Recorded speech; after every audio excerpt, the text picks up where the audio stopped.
All right, hey, video 3 of pretty much the art of spy baiting, and we're going to a lake. Well, one, we're like where I'm at in the country right now is not a good time of year to be doing this. In all actuality, that's because the water temperatures are way up. We're talking like 80 degrees, 80 something degrees, and primarily a largemouth fishery, which, that's where we're going out there because I'm here. And I'm going to show you application of this bait. It is an art. It is there's fine details to it. But so we're going to take it into a place that's not typically would be known for spy baiting, and we might not catch anything. But I'll show you how to apply it regardless. And you can take this, and especially this time of year in northern fisheries where there is multi-species, smallmouth and largemouth, or competing predatory species. You could really do some damage with this. Now, in the lake that we're going to do this, usually the water clarity isn't where I would call optimal for spy baiting. Like I said, I want the, at least the 2 foot visibility. I like that for spy baiting. The water temperature, I like it to be between 55 and 70, just call it 72 degrees, 70 up to 75. That's, you can get, because some fish are adapted well to certain temperatures in different parts of the country, so I'll put that as a preface. But when you get into the 80s, now we're talking about a lot of offshore fish. We talk about sluggish fish, and when you couple that with water clarity that might be, under 2 foot, yeah, it is a challenge for this technique, and there's other techniques that are better. But we're going to go out there and I'm going to show you how to do it, and you can apply it to these other reservoirs or lakes or rivers, and it's extremely effective. We'll probably catch fish out there because there is where we're going, there's a lot of docks. And there's an untold technique or an unspecified when it comes to this, especially, people have talked about the jerk baits around docks in summer, and it does work as fish will utilize docks even in summer. Because think about, there is a huge temperature difference there's a significant temperature difference between a shaded area and a directly, something that's in direct sunlight. Granted, if you take the water temperatures, probably not, but there is a difference, and you'll see that especially largemouth will utilize some of these shade lines or whatnot, and for ambush or just to get out of the sun and use them just in general instead of going offshore like the rest of them. So you can use this bait to target those fish as well. But I'm going to try to go offshore a little bit, maybe parallel some banks. I'll show you how to use the forward-facing live sonar. To really dial this in, and hopefully we can get some fish. Otherwise, you'll at least see the application. This is, we're pretty much in August. It's the last day of July. And here we're looking at temperatures in the 90s, a heat index of 100. We're talking about water temperatures in the 80s. And so not ideal conditions, but you can use this technique when others not. I use this technique in the fall. So speaking of the water temperature, when we have some, significant water clarity, let's pull a Lake Mead out, right? So I fish a tournament, usually it's the US Open, or it is the US Open. It's in, October. Your water temperatures are still in the high 70s there, if not 80 at times. The water clarity is such that this bait still works. I mean, they are pushing fish shad shallow in balls, and then you're really close to deep water. You can call fish up from various depths with the right water temperature, with the right water clarity despite temperature. So, like I said, it's a coupling of all these factors, and it's almost like being on a balancing beam. I mean, yeah, this part isn't ideal, but this part is optimal, and it will, it kind of cancels itself out and puts you right into that zone where this bait will be effective. So, anyway, this is the 3rd video, so here we go.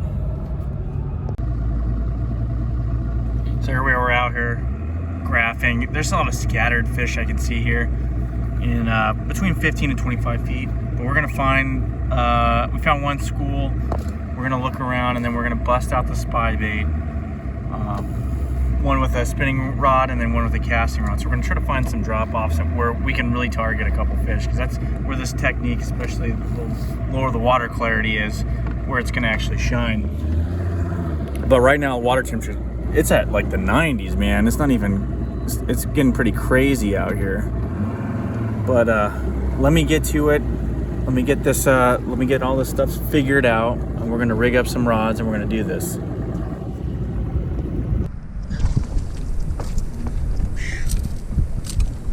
go, baby. I can see him following on the live scope. And I was actually vertical jigging of all things. Sorry I didn't have the camera on. It was my first couple of casts. I could see them down there in 25 foot of water. And this guy just followed it up, and I was jigging for him, and he comes and nails it.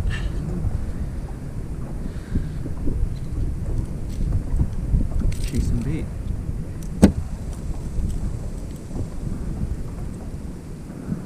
See how hard he hit that? It actually messed up my Spybait. We'll fix that here in a second. There you go, nice little bass. Get down there. So now we gotta tune this thing. I've never had this happen.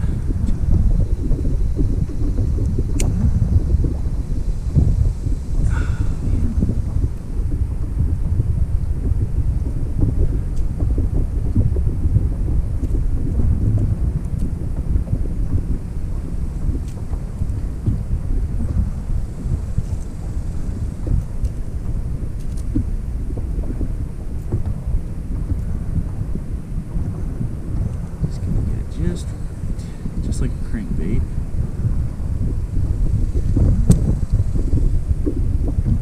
So you get that back in tune.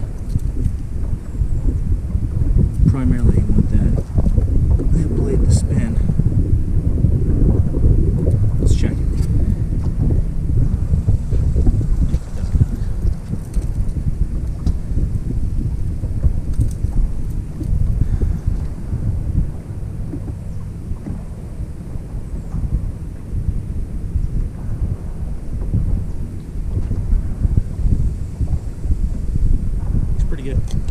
But there you go, watching him on the live scope, dropping the lure down, and just kind of snapping it a little bit. It caused him to just really nailed it. Like, I've never actually had one jack the wire on the back up, but he did. I'm going to just take that just a little bit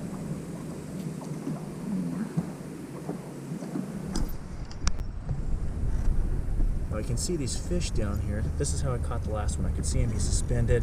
I got him to track the bait, and then I dropped it. There's one right there. Now I got my line caught. You can see these are bass playing with each other, moving up and down. And that's the ones that we're targeting. We're talking about 20 foot of water, and they're sitting in 10 foot. You count the bait down roughly a foot a second, and you can see it on your scope. Pretty fun.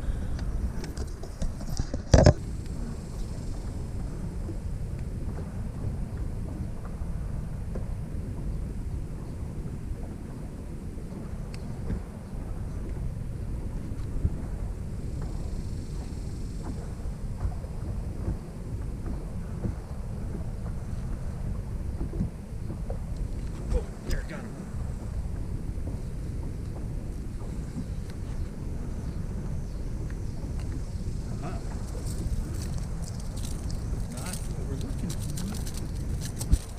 Nonetheless.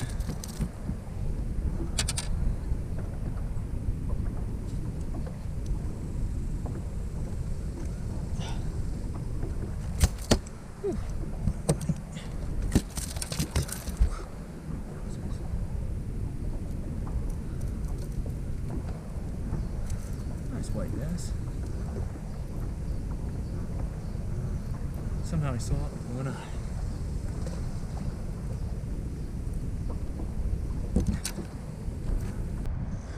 Alright, so as you've seen that one, I counted it down, that 10 foot range where I could see schooling fish, they're chasing bait. And he hit it out, I didn't even see him, he just hit it really hard. It was a white bass, but there's largemouth mixed in there. I'm going to switch it up, we're going to go with the spinning rod just to see if we can get something going with that and show you that, because that's typically what you use the Spybait with, but don't shy away from the bait casting stuff, it works. And I just showed you that, caught largemouth and a white bass within 5 minutes of each other. And you'd be surprised because this water clarity isn't the greatest and they're able to see it. I'm catching them roughly at 10 foot and they're coming up. I can watch them on the live scope, you know, coming up from deeper water to check it out, and I can see them hitting at 10 foot and they go back down and they come back up. Don't be scared about utilizing this technique when you can, especially when you can actually see it, because this is one of those techniques where you want to know how the fish are positioned, and having the live scope and stuff can really help you utilize this bait. So here we go.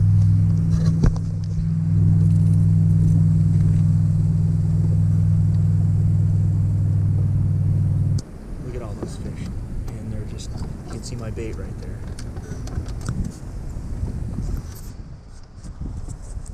Oh, moly.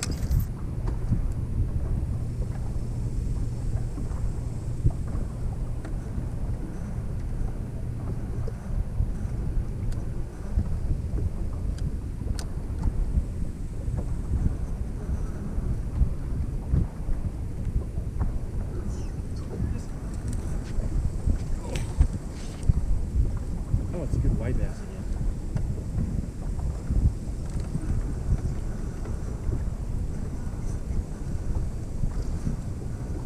There's just a big school. We might move just for that reason.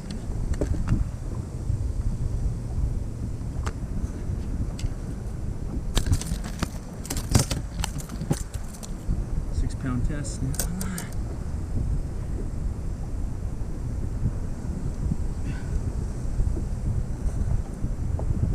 Remember, we do the uni knot, double uni. Make a loop through there. Wrap your loop 4 times. You can do 5 or 6, probably like 4.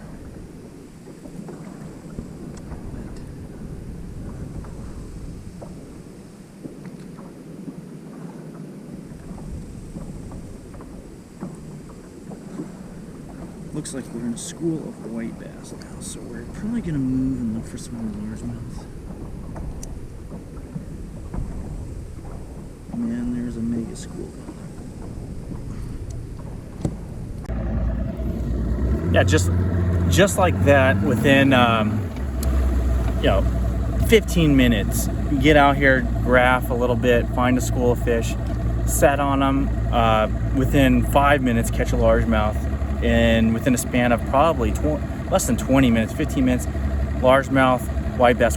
I'm actually leaving that school now because it's primarily getting taken over by white bass, which are fun to catch. And like just showing you, the Spybait is very effective at it. And I just caught those fish. Besides one, I caught one white bass on their actual retrieve, tracing the depth, how you're supposed to do it.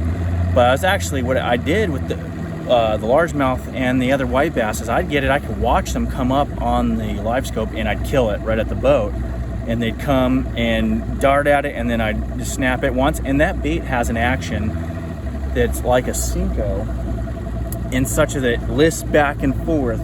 So when you kill that bait, sometimes if you see a follower, that bait then shimmies down, and then you rip it back up and it shimmies down. So there's, that's something they don't see in a lot of hard baits.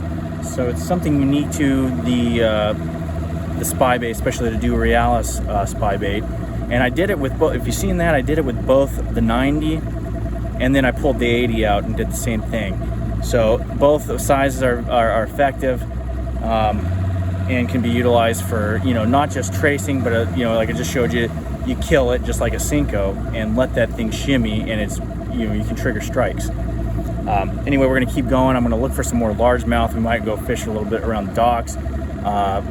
Maybe off some of these drop-offs. We'll check them out. One of the other ways you can utilize this bait in clear water, especially as a search bait.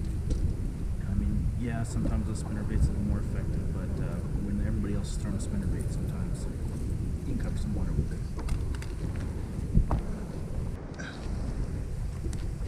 Look at this.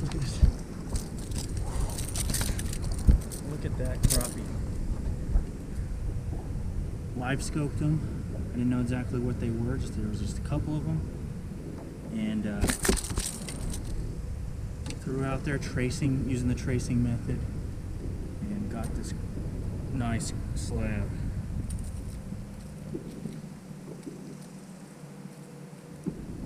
Beautiful crappie.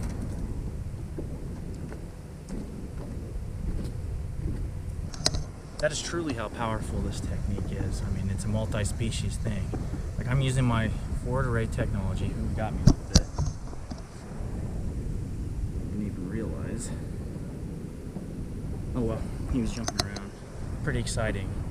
Saw him on the live scope. I seen a ball of bait go through, and then I kind of lost him when I was going through there. And bam, he hit it hard. Got me. It's just remarkable, if you're in tune with this bait, how you can really utilize it. And I'm proving it right now in non-ideal conditions for it, that's for sure. But understanding how it works, understanding the mechanics of it, and the proper proper gear. I mean, I can still put fish in the boat, and you know, like I said, the water temperature is 92 degrees. It's 94 over there. I haven't even been out here that long, and we're catching fish. I've caught white bass, largemouth, crappie now.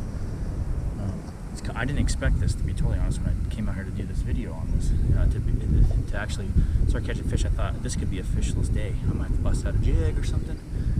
But in reality, it's proving to show you the versatility of this bait, not just for northern smallmouths, but here with the water temperature and the water clarity not ideal, you can put fish in the boat, and relatively quickly. Like I said, I haven't even been out here more than 30 minutes.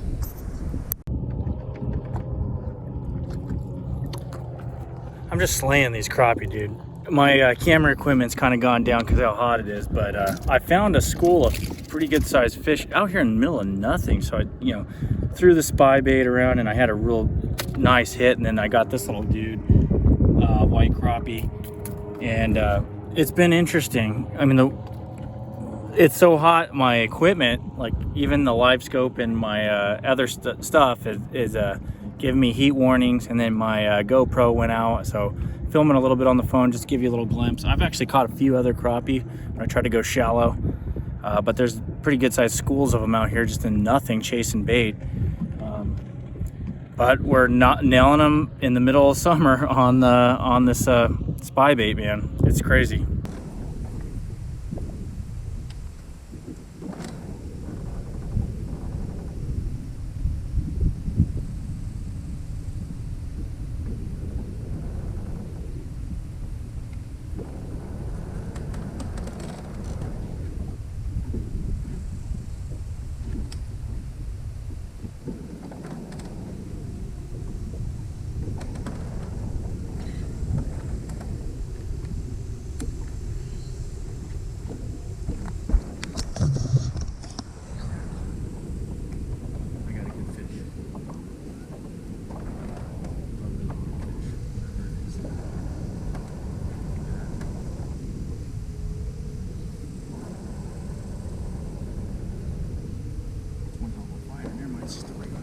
He's the fighter.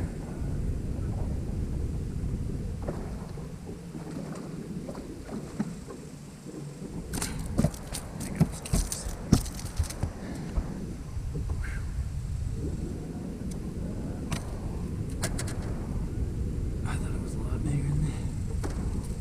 It's hanging around on the dock.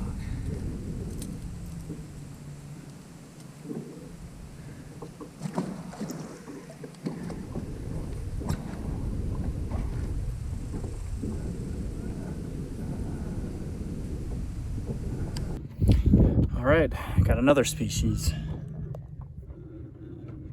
A drum, and he smashed it. I mean, we've caught everything pretty much today besides like a smallmouth or a catfish, but we got it. We're gonna let this guy go and make a few more casts, and we're gonna probably head back. It's just super hot out here. It's almost miserable, but I can't argue with it when you're catching fish. So as we've gone over in other videos, the equipment that I'm using is pretty specific to this technique. I don't deviate. On a lot of other techniques, I can get away with throwing different kinds of rods. And this one, I don't like to deviate because I can actually feel like I just caught that crappie. But before that, actually, I could feel a small fish hit it, like bump it on the side. And I can sometimes feel them like almost follow it. You can feel they'll make a sharp, really sharp move towards, and you can feel like the vibration. It's pretty incredible. But so I got this. This is a 90. I mean, not 90. This is an 80 size. Just a Riella Spinbait 80, just the regular one. I got it on a 6-pound leader, and it's about 18-foot leader here. Goes to the 1,000 to like a 2,500 series reel, and then I have it paired with a 6.8 medium power St. Croix with extra fast. I like, medium light's a good one too, and like I was showing you before, my G Loomis that I fish with this a lot, medium light, extra fast. But this medium is doing the job today, and I can't complain with it. And the reel size, like I said before, yeah, I use 1,000 to 2,500 series, but it depends on what the rod balance is. So the rod that you pick might balance differently with different reels. So that's how I judge that. Because you want that thing to sit just perfect in your hand, so it's almost neutral, so you can actually see, or I mean you can actually feel what is going on. Now I have here's the setup that I use. This is the perfect bait cast setup for this. So this is a Spinbait 90, see on here, and it's starting to get a little thrashing because I've been catching quite a few fish out here, which is like I keep saying, it's pretty incredible with the conditions, because this is definitely not ideal conditions for this technique. But I have a low profile bait caster. Now, this is a high speed reel that I have here, an 8-3-1. If you don't have the discipline to really slow down with it, then you want to get to a lower gear ratio, because you'll notice when you go fast with this bait, it won't have that listing action that you want. If you spin it too fast, it'll just stay still and you'll just have the blades going. But when you get it just right, at the right speed, it lists back and forth, and man, that is the killer action on this thing. So you want to make sure your retrieve is slow enough to get that listing action. So if you don't have the discipline, then go with a lower gear ratio reel. I like the higher gear ratios, because once I get them, if they're coming to me, because sometimes they'll come up and just grab this thing and come and coast back to you, I want to be able to get them out and get them out in the open water as quickly as possible, or get them off the structure, because you're throwing light line. Because this is like 10-pound test here. I mean, you can go up to 12. I don't like to go any higher than that on this, because I think it affects the action.